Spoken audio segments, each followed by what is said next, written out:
함께 봉독하신 말씀 요한복음 3장 34절 말씀 중심에서 하나님이 주시는 성령이라는 제목으로 함께 말씀을 통해 은혜 나누기를 원합니다. 올해의 교회 표어를 성령을 따라 행하는 교회라는 표어를 정하였습니다. 그래서 어느 때보다도 성령론에 대해서 성령에 대해서 우리가 많이 말씀을 나눌 기회가 되었다라고 보기도 하고, 또 우리가 성령에 대해서 어느 때보다 친근하게 가질 수 있는, 그리고 성령에 대해서 알아갈 수 있는 그런 기회로 삼아가면 좋겠고, 더 나아가서는 성령의 감동하심을 따라서 우리가 살아가려고 하는 그런 몸부림쳐서, 그래서 성령의 열매를 많이 주렁주렁 결과적으로 맺어갈 수 있는 그런 이 한 해가 될 수 있도록 해 가야 할 것입니다. 성령을 따르느냐 육체의 욕심을 따르느냐, 둘 중에 하나이다라고 하는 것을 그래서 갈라디아에서 말씀해 주는 것을 볼 수가 있는데, 그러므로 우리는 육신을 따라 육체의 소욕을 따라 살아가는 것이 아니라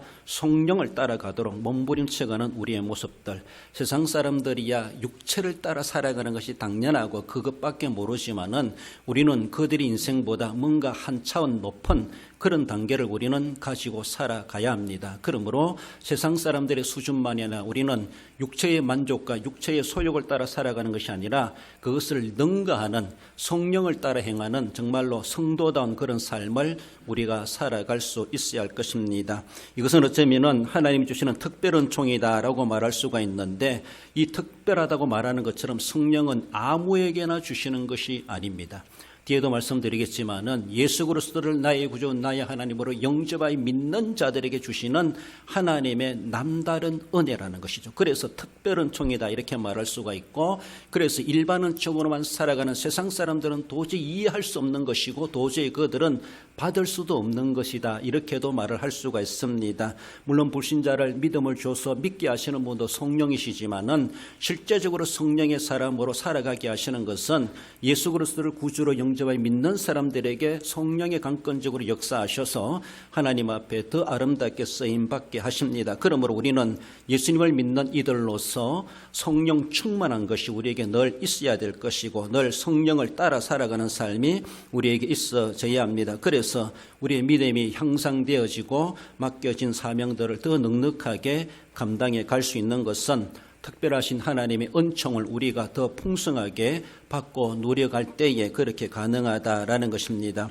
성령을 따라 우리가 살아가야 되는데, 따라야 될 성령님은 과연 어떤 분이신가라는 것에 대해서 우리가 함께 살펴보기를 원합니다. 하나님이 주시는 그 성령님은 바로 하나님이신 성령이심을 말씀하십니다.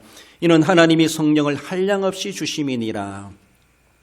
우리가 따라가야 될 성령, 그 성령은 어떤 분이신가? 성령은 한마디로 말한다면은 하나님이시라는 하나님 자신을 가리켜서 우리에게 성령으로 또 표현해 주고 계십니다.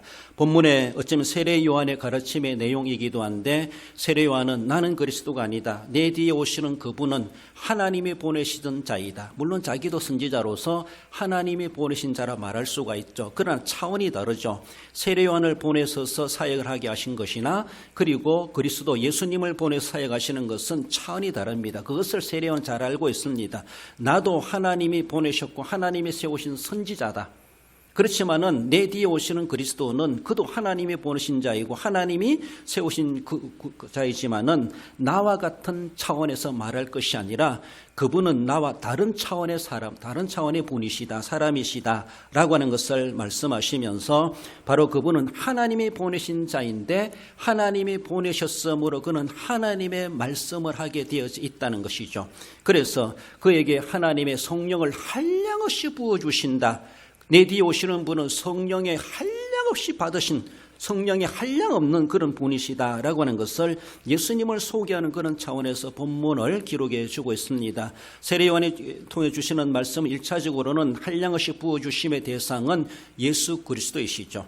인간의 몸을 입고 오신 예수님, 그는 어쩌면 신적 능력을 행하시는 것은 자신의 어떤 신성을 가지고 행했다기보다 인성인데, 그 인성에 성령이 한량없이 임하여서 성령의 힘을 통해서 그 일을 행하시는, 기적을 행하시는 우리 주님의 사역이심을 말씀하십니다. 그 뒤에 예수님께서 사도들이 너희도 성령을 받으라. 우리는 신성이 없습니다. 우리는 인성입니다. 그러나 우리도 할 수 있는 것은 예수님도 인성의 성령이 임하심으로 성령의 힘을 빌려 귀신을 쫓아내고 병자를 고치고 여러 가지 기적들을 행사하셨다는 겁니다. 예수님은 하나님이니까 그러게 하셨지 그것이 아니라는 거예요. 예수님도 인간이십니다. 인간의 몸을 입고 오셨고 인간의 그 몸에 성령이 한량없이 임하시니까 성령이 그 몸을 사용하셨던 것입니다. 그것처럼 사도들에게도 너희도 성령의 충만함을 받으라. 이것은 우리는 신성이 아니기 때문에 예수님처럼 할 수 없습니다. 그러나 우리도 인성을 가진 인간이기 때문에 우리에게도 내 인성으로 할 수 없지만 성령의 충만함을 받으면은 예수님과 같은 그 일을 할 수가 있다라는 것이죠. 내 힘이 하는 것이 아니라 내 속에 임하신 성령이 그렇게 하신다는 것이죠. 예수님을 그렇게 하셨던 것처럼 성령께서 사도들, 제자들, 우리들에게도 성령이 한량없이 임하시면은 성령이 우리를 그렇게 하나의 도구로 쓰신다는 겁니다. 내가 하는 것이 아니라 성령께서 그런 역사를 행하여 가실 것이다 라는 것이죠. 바로 그 받아야 될 성령이 어떤 분이신가? 하나님이시다라고 하는 것을 성경은 분명히 말씀하고 성령의 출처가 어딘가, 성령의 정체성이 무엇인가, 그것은 바로 하나님이시다라고 하는 것을 말씀하십니다. 하나님이 우리에게 베풀어 주신 은혜는 다양하죠. 다양한데 일반적으로 볼 때는 우리 육신의 삶을 위해서 일반 은총을 베푸시는 우리 하나님이십니다. 육신의 삶, 우리 육신도 하나님이 창조하셨고 육신의 몸을 창조하셔서 이 세상에서 피조세계에서 살아가라 이렇게 명하셨습니다. 그래서 이 생명도 하나님이 주셨고 육체도 하나님이 주셨습니다. 이 육체의 생명을 위해서 하나님 우리에게 일반 은총을 주십니다. 일반 은총이라고 하는 것은 쉽게 말하면 해, 달, 별, 바람 뭐 이런 것들, 비 이런 것들, 자연을 통해서 창조의 세계를 통해 주시는 그런 자연 원리를 통해 주시는 그런 혜택들, 우리가 햇빛을 받고 공기를 들이키고 또 낮과 밤이 있고 이런 모습들, 일반적인 삶들, 믿는 자나 안 믿는 자나 동일하게 받는 그것을 일반 은총이다 그렇게 말합니다. 그래서 일반 은총을 통해서 믿는 사람이든 안 믿는 사람이든 육체를 그렇게 은혜를 입어 살아가고 있다. 그것이 하나님이 주시는 또 하나의 은혜 중에 은혜이기도 합니다. 그러나 그것만이 아니라 하나님께 주시는 그 은혜, 우리의 정신의 삶을 위해서도 은혜를 베푸시는 우리 하나님이십니다. 그래서 눈에 보이지 않는 우리에게 필요한 것들, 그래서 무형자선이다 이렇게 말할 수가 있고, 우리는 다른 어떤 피조세계 동물들과 다르게 고동한 정신세계를 가지고 있는 자로 하나님 우리를 창조해 주셨습니다. 그래서 생각하게 합니다. 그리고 뉘우치게도 합니다. 양심도 있게 합니다. 마음을 쓰게 합니다. 마음가짐을 갖게 합니다. 육체도 아니고 어쩌면 영적인 존재보다가 더 어쩌면 혼적인 존재라 이렇게 말하기도 하는데, 하나님은 영과 육으로 구성되어 우리를 창조하셨지만은 그러나 어떻게 보면 기능적으로는 혼의 기능이 있다 이렇게 말하는 것처럼 우리가 굳이 그래 나눌 필요 없지만은 영과 육으로 창조하신 하나님 넓게 보면 영적 범위에 속해 있는 우리 정신세계, 우리의 정신이 맑고 그리고 올바른 마음을 갖게 하고 정상적인 생각을 하게 하고 양심이 화인맞지 않게 하는, 병들지 않게 하시는 이런 정신계에 대해서 하나님이 우리에게 베푸시는 그런 또 은혜가 있다라는 것이죠. 일반 자연 동물들이 행할 수 없는 인간만이 가지고 올 수 있는 고동한 정신계, 정신세계, 그것도 하나님 우리에게 은혜를 주심으로 우리가 그렇게 병들지 아니하고, 저 사람은 정신이 삐뚤어졌어, 양심이 뭔가 병들었어 이렇게 말하잖아요. 그렇지 않도록 우리에게 은혜를 베푸시는 분이 하나님이시라는 것이죠. 그래서 우리가 정신 똑바로 차려야 되고 양심도 정직하게 가져야 되고 병들면 안 되죠. 그것도 우리가 관심을 가질 수 있어야 됩니다. 그것을 위해서도 우리에게 은혜를 베푸시는 하나님이십니다. 더 나아가서는 신앙의 삶을 위해서 하나님이 영적인 것들을 우리에게 특별한 은총을 베푸시는 하나님이시다라고 하는 것을 말씀합니다. 그저 육신만을 위한 것이 아니고 그저 양심적으로만 살아가면 되지 그것만이 아니라는 것이죠. 우리는 예수 그리스도를 영접하여 믿는 성도로서의 그 정신세계를 뛰어넘는, 그보다 더 한 단계 더 상위 계열이랄까요? 그런 영적 삶, 신앙의 삶이 성도들에게 요구된다는 것이죠. 우리 그저 양심적으로만 살고 법 없이도 살아가도록 선량하면 살지 그것만이 다가 아니라는 것이죠. 하나님이 우리에게 요구하시는 것은 그 수준만으로 만족할 수 없습니다. 예수님을 보내시기까지 하셔서 우리를 구속하셨다면 우리는 그저 양심적으로만 삶아야 되지 세상의 법만 지키면 삶아야 되지 아니라는 것이죠. 하나님의 법과 윤리는 세상 법 이상이 있습니다. 그 이상의 세계가 바로 신앙의 세계다 이렇게 말할 수가 있고 영적 세계다 이렇게 말할 수가 있습니다. 하나님은 그 세계 속에 계시고 우리를 그리로 이끌어 오시는 하나님이시고 거기에 들어갈 우리들로 하여금 이 지상에 살아가지만은 영적 세계를 추구하며 영적 세계 수준을 가지고 살아가도록 하나님은 우리에게 특별한 은총을 베푸신다라는 것입니다. 물론 육체의 삶도 정신의 세계도 이 모든 것도 성령의 다스림을 받아야 하건대 더욱이 영적인 삶을 위해 신앙의 삶을 위해서는 성령의 절대적인 인도하심, 성령의 절대적인 의지하는 삶이 아니면은 우리는 영적 세계를 제대로 유지해 갈 수가 없고 지킬 수가 없고 이루어갈 수가 없다라는 것이죠. 그것은 성령께서 도우셔야만이 할 수 있는 겁니다. 세상의 어떤 육체적인 것은 내가 어느 정도 건강을 관리할 수 있고 내 지식을 관리할 수 있고 내 양심을 관리해 갈 수가 있습니다. 물론 그것까지도 하나님의 은총으로 이루어지고 있습니다만은 그러나 영적인 삶, 신앙의 삶에 대해서는 다르다는 겁니다. 그 수준이. 그러니까 여기에서는 육신 차원을 뛰어넘고 정신세계를 뛰어넘는 세계이기 때문에 성령이 우리를 다스려주지 않으면 성령의 인도하심을 받지 않으면 우리는 그 수준을 살아갈 수가 없다라는 겁니다. 그러므로 우리는 세상 사람들과 다르게 하나님이 주신 성령으로 인하여서 그 수준의 삶을 살아가라, 그 품이 있는 삶을 살아가라 이렇게 하시기 위해서 우리에게 성령을 받아라, 성령을 따르라, 성령이 계시다는 것을 분명히 말씀하는데 우리가 받아야 될 큰 성령은 바로 하나님이시라는 것이죠. 우리가 성령을 따른다고 해서 하나님 되는 건 아닙니다. 우리는 영원히 피조세계, 피조물일 수밖에 없지만은 그러나 그러함에도 불구하고 단순한 세상 것만 먹고 마시고 살아가는 그런 동물세계 그리고 지상세계에 있는 일반 사람들 그런 사람 수준으로 살아가서는 안 된다는 것이죠. 왜? 우리는 나중에 하나님의 나라에 들어갈 성도들이기 때문에 비록 지상세계가 있다 할지라도 영적 세계를 추구하며 그 맛을 보며 이 세상에서도 영생의 맛을 보며 살기를 하나님은 원하셔서 우리에게 성령까지 보내주셔서 우리를 하여금 그것을 맛보게 하시고 그것을 누리게 하신다는 것이죠. 내 힘으로 하는 것이 아니라 성령의 힘에 의해서 우리가 그 수준이 있는 삶, 그 품이 있는 삶을, 그 위격 있는 삶을 우리도 살아갈 수 있고 그 은혜의 맛을 볼 수가 있다라고 하는 것을 우리에게 허락해 주셨던 겁니다. 그렇습니다. 그분은 바로 하나님이시다라고 하는 것을 말씀하십니다. 그 성령님은 바로 예수 그리스도를 나의 구주, 나의 하나님 믿는 그들에게만 주시는 남다른 은혜. 그래서 일반 은총 수준이 아니라 자연 계시의 은총이 아니라 특별 은총, 특별 계시, 하나님의 특별한 자들에게 주시는 하나님의 특별한 선물이다 이렇게 말할 수가 있습니다. 예수님이 십자가에 달려 돌아가신 것은 바로 내 죄를 대속하시기 위해서 대속의 제물로 내 대신 죽으신 것이다. 부활하신 것도 내게 소망을 주시기 위한 주님의 부활이시다. 예수님이 십자가를 믿고 죽으심을 믿고 부활을 믿는 그들에게 주시는 은혜가 무엇인가 하면은 성령이라는 것이죠. 성령. 그래서 우리가 예수님을 믿고 살아가고 있습니까? 구속의 은혜의 감격을 가질 뿐만 아니라 이제는 성령의 충만함 우리는 강구하고 성령을 따라 살아가는 우리의 삶이 되어야 될 것을 말씀하십니다. 사도행전 1장 4절에서도 예루살렘을 떠나지 말고 내게서 들은 바 아버지께서 약속하신 것을 기다리라. 약속하신 것은 바로 성령을 주시겠다라는 것이죠. 예수님이 하늘로 성천하여 오시면은 하나님께서는 성령을 보내주시겠다 약속하셨습니다. 그래서 예수님께서는 떠나가시기 전에 성령이 어디로 임하느냐? 장소를 이야기한다면 예루살렘이라는 것이죠. 처음에 성령이 임하시는 그 장소를 예루살렘이다. 주님은 한정해 주셨고 그래서 딴 데로 가지 말고 예루살렘을 떠나지 말고 약속하신 것을 기다려라. 그래서 기다렸던 120명의 성도들이 열흘 동안 기도하며 주시옵소서 오시옵소서 기다렸을 때에 예수님의 약속대로 하나님께서는 성령을 그에게 강하게 불과 같이 바람과 같이 그 역사하셨다. 그래서 오순절 성령 강림을 이야기하지 않습니까? 그래서 그들이 하늘로부터 임하시는 하나님의 영이신 하나님이신 그 영을 그들은 입어가지고 능력 있는 성도들이 되었다라는 것을 말씀하십니다. 나가서 하나님 주시는 그 성령은 어떤 분이신가? 보내지는 성령이심을 말씀합니다.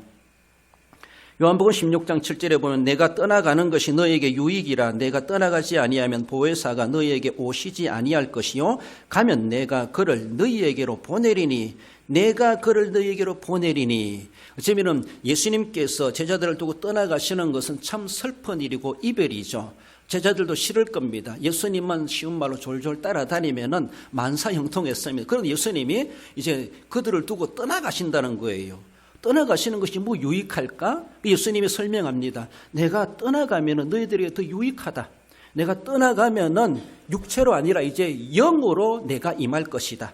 예수님의 영, 이제 육체로 임하신 하나님께서 영으로 임하시겠다는 것이죠. 그것을 보혜사 이렇게 말합니다. 예수님도 보혜사로서 사역을 하셨지만 이제 눈에 보이지 않는 보혜사, 영적 존재, 눈에 보이지 않지만 보이지 않는 존재, 그 성령께서 보혜사로 이 땅에 오셔서 제자들을 도우시겠다는 것이죠. 우리에게 충만하게 입었을 때 우리도 예수님처럼 그런 능력을 행사할 수 있게 하실 것이다 라고 하는 것이죠. 말씀드린 것처럼 성령이 우리를, 아무것도 쓸모없는 우리들을 쓰신다는 것이죠. 이 연장은 아무것도 아니지만 내가 쓰기 나름이에요. 그렇잖아요? 성령의 손에 내가 들어쓰임 받았을 때 나는 위대한 사람으로 쓰여질 수 있다는 것이죠. 내가 가면은 내가 그를 보내겠다. 한마디로 바톤 타치하는 것이죠. 예수님이 가야지 오신다는 거예요. 그러니까 유익하다, 슬퍼할 거 없고 걱정할 거 없다. 그래서 너희들은 기다려라. 그것을 주님은 말씀하셨고 약속하셨습니다. 그래서 성령을 두고는 보내지시는 하나님이다 이렇게 말합니다. 그래서 성령께서 하나님이 보내시는데 어쩌면 이렇게도 말할 수 있어요. 성령께서는 하나님은 한 분으로 존재하시지만은 위격으로는 삼위 하나님이 계시다 이렇게 말합니다. 그래서 성부 하나님, 성자 하나님, 성령 하나님 이렇게 구분하기도 합니다. 한 분이시지만은 위격으로는 삼위, 세 분이시다 이렇게도 말을 할 수가 있습니다. 그래서 그런데 그 성령께서는 어쩌면은 독자적으로 움직이신다시기보다 성부 하나님, 성자 예수님에 의하여서 움직여지시는 성령께서 그렇게 움직여 가신다, 행동하신다 이렇게 말을 할 수가 있기도 합니다. 그것만이 단정해서 말할 수 없는데 그래서 성령의 출례설 교리적으로 이런 말을 합니다. 성령의 출례설, 성령이 그렇게 뭐라 그럴까요? 발출한다. 성령이 어디에서 나오느냐 이런 말입니다. 성령이 나오는 그 근거가 무엇이냐 그것을 가리켜서 두 가지로 말하고 갑니다. 동방교회와 옛날의 서방교회 중세 초기에 교리적인 그런 연구 가운데 논쟁해 가면서 동방교회는 어쩌면 러시아 정교회라든가 이런 계통이죠. 우리 기독교는 서방 계통에서 종교개혁한 개신교입니다.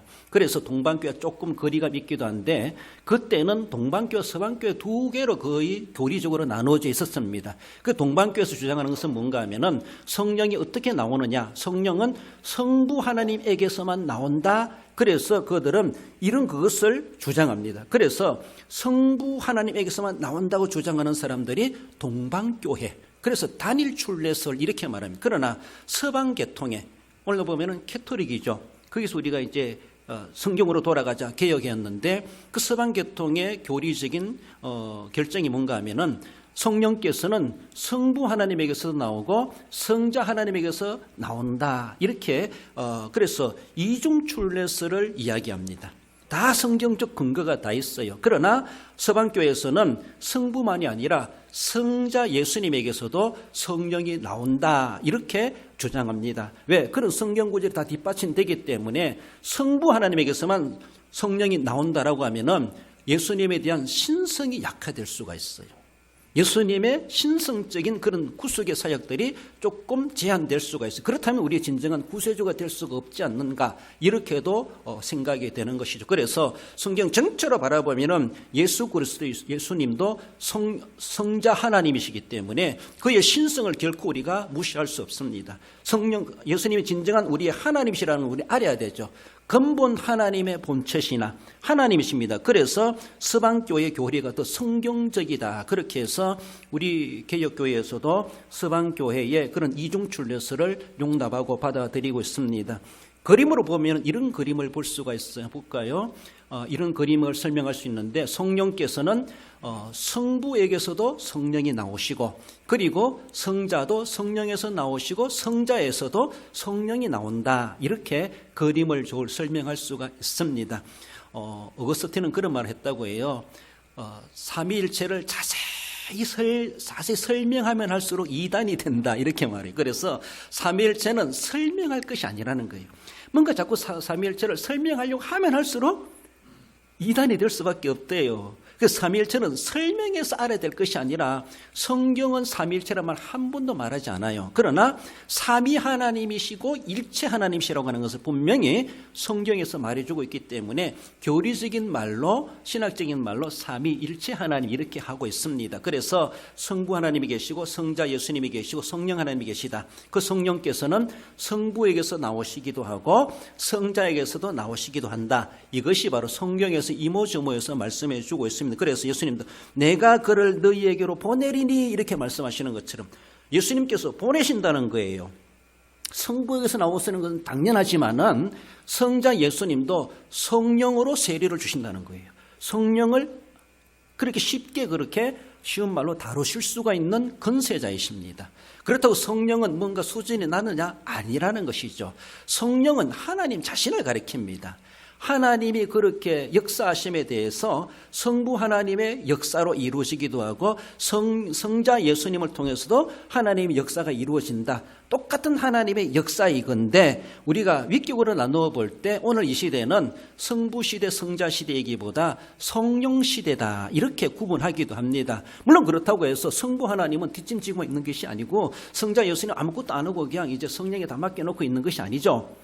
세상 끝날까지 우리와 함께 하시고 우리를 위해서 기도하고 계시는 예수님이십니다. 오늘도 우주 만물을 통치하고 다스리시고 창조세계, 우주세계를 다스리시는 성부 하나님이십니다.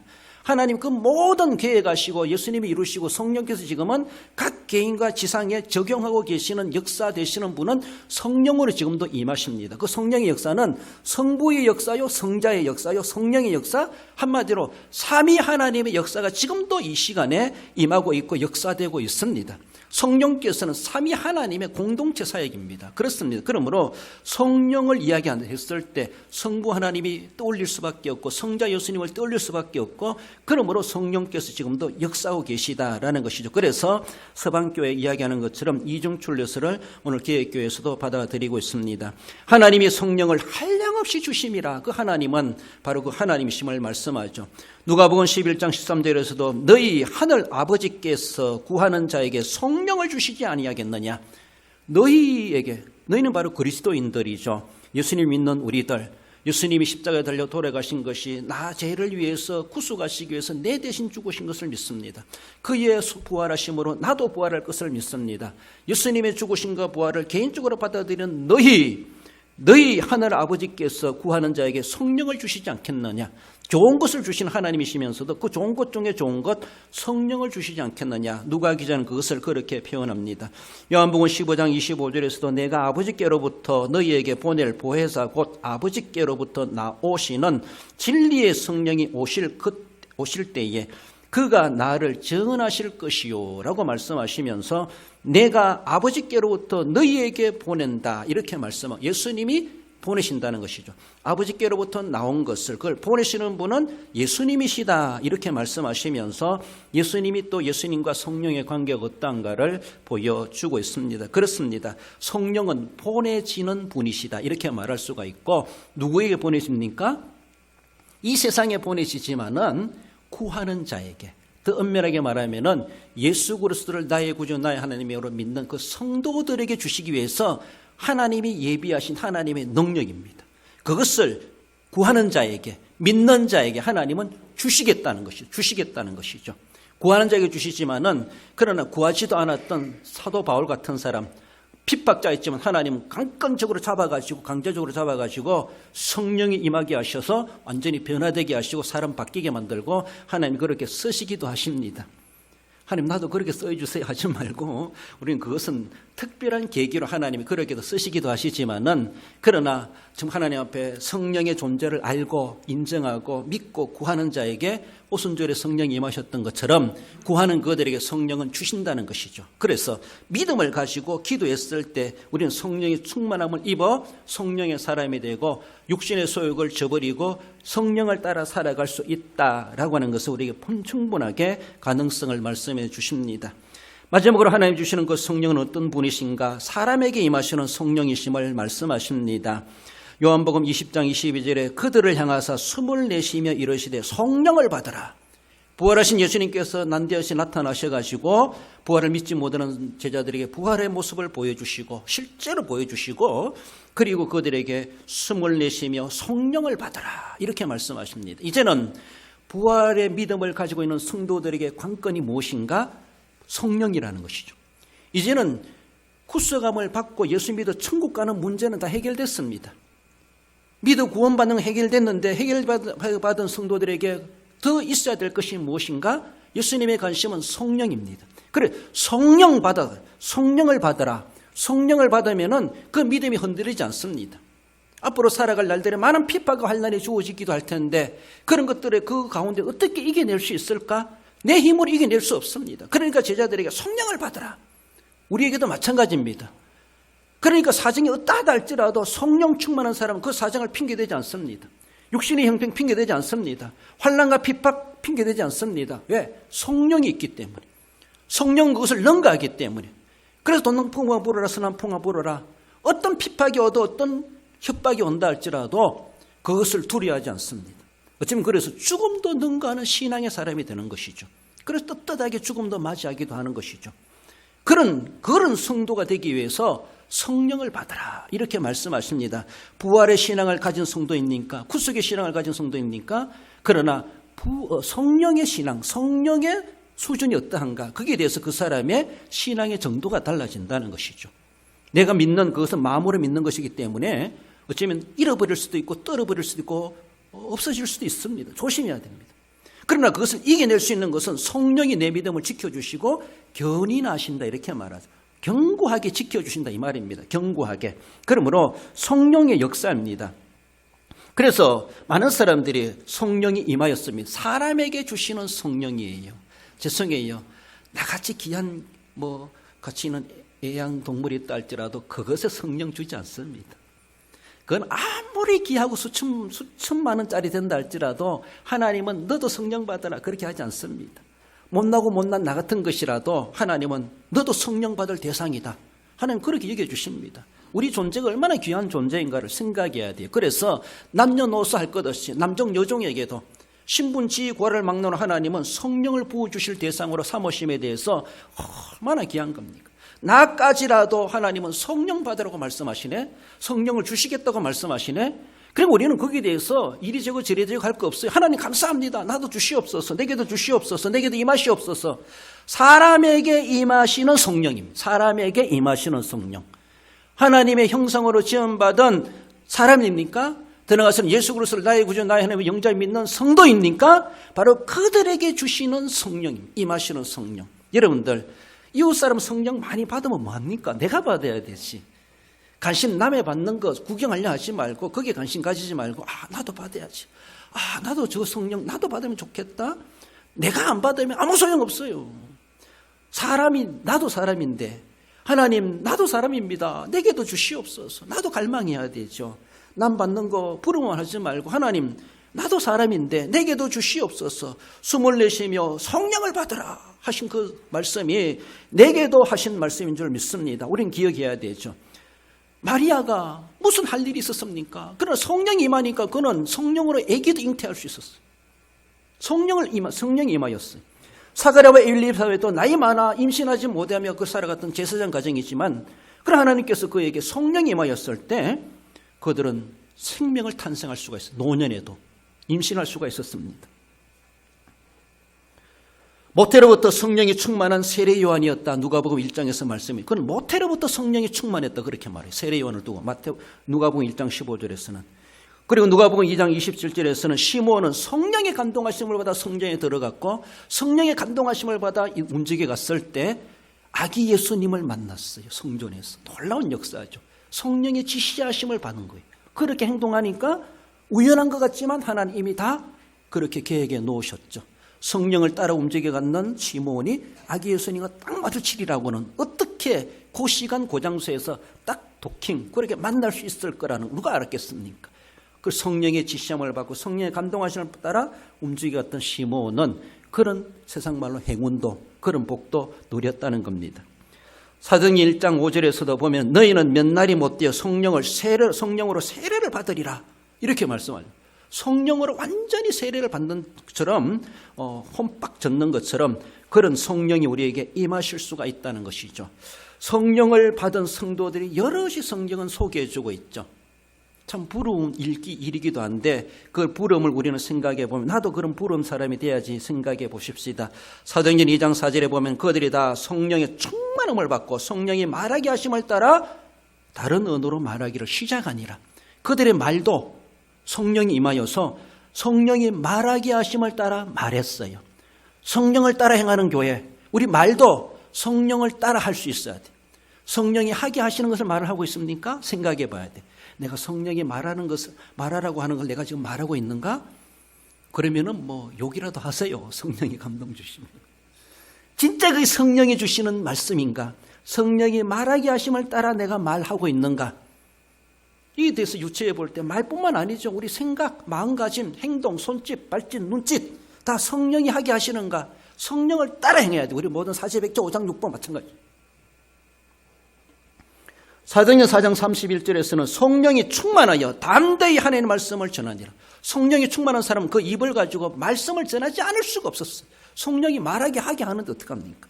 나도 모르게 성령이 말이 막 줄줄줄 나오는데 성령을 따라서 담대히 말씀을 전할 수가 있었습니다. 환난과 핍박과 말하지 말라 한다 할지라도 그들은 복음을 전하지 않을 수가 없었다는 것이죠. 사도행전 6장 5절에서도 믿음과 성령이 충만한 사람, 그래서 서대방언을 비롯한 7 집사가 세워지지 않습니까? 성령에 충만한 사람. 우리 교회도 그런 지식들을 세웠을 때, 정말 세울 때 성령이 충만한, 지혜가 충만한 사람, 하나님이요, 그리고 세움받은 이들에게 성령의 충만함을 주셔서 그 귀한 직분 잘 감당케 해 주시옵소서. 자기의 지식으로 전공을 하는 것이 아닙니다. 자기의 어떤 경험을 하는 것이 아니에요. 성령의 쓰임을 받아야, 성령의 이끌림을 받아야 되죠. 그래서 7 집사, 그런 그분들이 그렇게 귀중하게 쓰임받을 수 있었다고 하는 것은 믿음과 성령이 충만한 사람들이었다, 이렇게 판단되고 있습니다. 사도행전 10장 45절에 보면 이방인들에게도 성령 부어주심으로 말미암아 논란이 고넬료 집에 일어났던 기적의 역사를 이야기해 주고 있죠. 이방인들도 성령을 받네. 베드로를 따라왔던 사람들이 놀랍니다. 유대인들만이 받는 줄 알았는데 요엘서의 말씀처럼 이루어지고 있지 않습니까?